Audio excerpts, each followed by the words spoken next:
오늘 우리가 함께 읽을 말씀 사사기 19장, 사도행전 23장, 예레미야 33장, 시편 3편, 4편 말씀입니다. 오늘 말씀으로 나눌 주제는 주의 말씀입니다. 주의 말씀을 놓치지 말아야 한다라는 겁니다.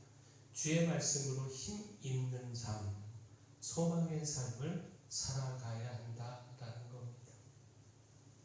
그 주의 말씀이 없으면 타락할 수밖에 없습니다. 절망과 타락일 뿐입니다. 사사기 19장은요, 베냐민 땅 기브아에서 일어난 범죄에 대하여 전하고 있는데 말씀이 없는 절망과 타락을 보여주고 있습니다.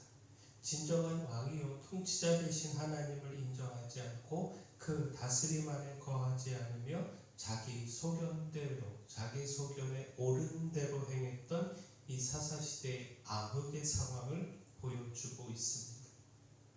자, 사사기 19장 1절, 2절 말씀 한번 보겠습니다.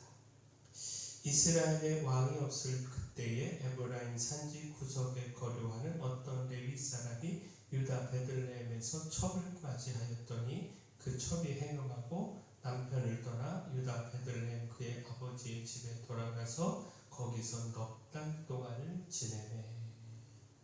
자, 하나님께 구별되어 거룩하게 사역해야 하는 이 레위인이 첩을 두었다는 말씀, 또 그 첩이 남편을 버리고 행음하는 일을 했다라고 하는 말씀, 이 말씀을 주목해야죠. 그만큼 타락했던 당시의 상황을 보여주고 있다라는 겁니다. 자, 사사기 19장 5절 말씀도 한번 볼까요? 기브아에 가서 유숙하려고 그리로 들어가서 성읍 넓은 거리에 앉아있으나 그를 집으로 영접하여 유숙하게 하는 자가 없었더라. 자, 이 레위인이요 베냐민 지파의 땅인 기브아에 유숙하고자 들어갔지만 그를 영접하는 사람이 없어서 오랜 시간 성읍 넓은 거리에 앉아 있었다라는 겁니다. 이것은 곧 나그네 대접하기를 힘쓰라라고 하는 그 말씀이 지켜지지 않고 있었다라는 것이죠. 마땅히 지켜야 하는 하나님의 말씀이 당시 사람들에게서 외면당하고 있었다는 사실을 보여주고 있다는 겁니다. 자, 앞서 읽은 사사기 19장 23절 말씀 한번 다시 보겠습니다.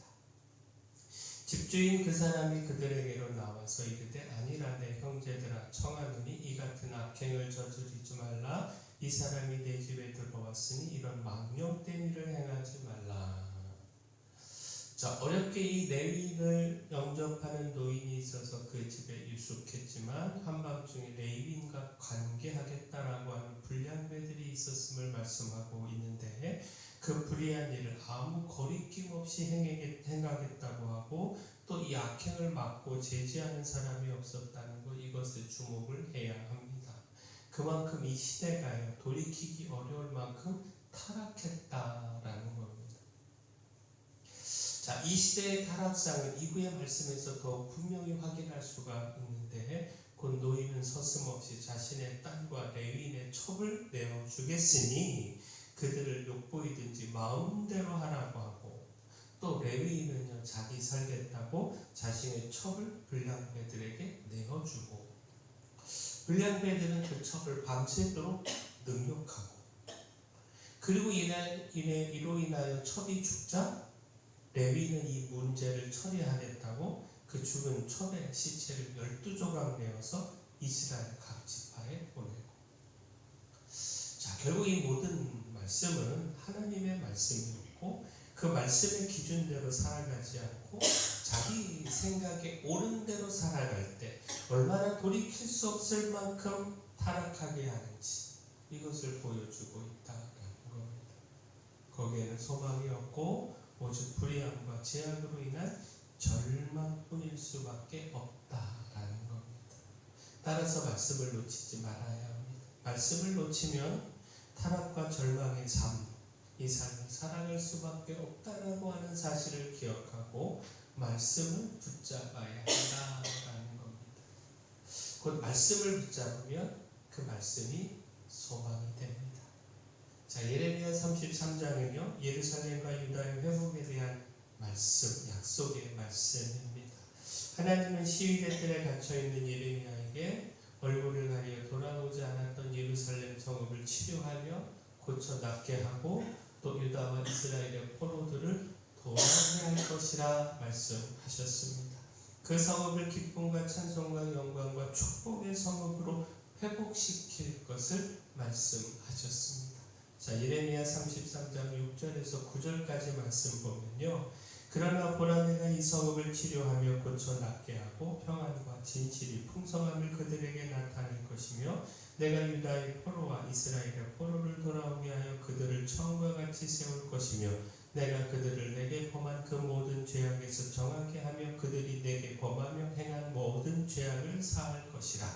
이 성읍이 세계 열방 앞에서 나의 기쁜 이름이 될 것이며 찬송과 영광이 될 것이요 그들은 내가 이 백성에게 베푼 모든 복을 들을 것이요 내가 이 성읍에 베푼 모든 복과 모든 평안으로 말미암아 두려워하며 떨리라. 자, 하나님의 이 말씀이 예레미야에게 소망이 되지 않았겠습니까? 시위대들에 갇혀서 점점 멸망으로 향해 가는 그 나라를 바라보며 절망할 수밖에 없었던 예레미야에게 그 나라의 구원과 회복은 그 절망을 이기기에 충분한 소망이 되지 않았겠느냐라는 겁니다. 자신이 시위대들에 갇혀 그 내일의 생명을 장담하지 못하는 것도 또 그 나라가 끝없는 멸망으로 치달아가는 것도 주의 말씀으로 인한 소망으로 더 이상 문제되지 않았을 것이다 라는 겁니다. 이처럼 주님의 말씀이 소망이 됩니다. 그 어떤 절망의 상황에서도 주의 말씀을 통하여 내일을 꿈꾸며 소망을 가질 수 있습니다. 또한 주의 말씀은 힘과 용기가 됩니다. 사도행전 23장은요. 바울이 공회 앞에 선 것과 바울을 죽이려고 하는 음모 그러나 그 속에서 돌보신 주님의 은혜를 기록하고 있습니다. 무엇보다 주목할 말씀이 주님께서 바울에게 용기를 주신 말씀인데 곧 바울은 그를 반대하며 대적하는 대제사장들을 비롯한 유대인들로 인하여 두려울 수밖에 없었습니다. 죽음도 각오하고 예루살렘에 올라온 바울이지만 그로 인하여 일어난 소동과 또 그를 죽이고자 하는 그 사람들 가운데서 두려움과 불안함이 깃들일 수밖에 없었다라는 겁니다. 그때 주님께서 바울을 찾아와 위로와 용기의 말씀을 주셨는데 사도행전 23장 11절 말씀 보면 그날 밤에 주께서 바울 곁에 서서 이르시되 담대하라 내가 예루살렘에서 나의 일을 증언한 것 같이 로마에서도 증언하여야 하리라 하시니라. 자, 담대하라고 하는 주님의 말씀을 통하여 바울이 두려워하고 있었다라고 하는 사실을 생각해 볼 수가 있죠. 근데 이 주님의 말씀이 바울에게 큰 위로와 힘이 되지 않았겠습니까? 바울은 주님의 말씀을 들으며 두려움 대신 용기를 갖고 힘을 냈을 겁니다. 로마까지 가서 복음을 전해야 한다라고 하는 그 사명을 마음 깊이 새기면서 각오를 다졌을 겁니다. 이처럼 믿음의 삶에 고난도 있고 시련도 있고 또 이로 인하여 두려움도 겪을 수 있지만 그러나 주님의 말씀은 능히 모든 두려움을 이기는 힘이 됩니다. 그 말씀으로 힘을 얻고 용기를 얻을 수 있습니다. 자, 마지막 주님의 말씀은요. 평안과 기쁨이 됩니다. 자, 시편 3편은요.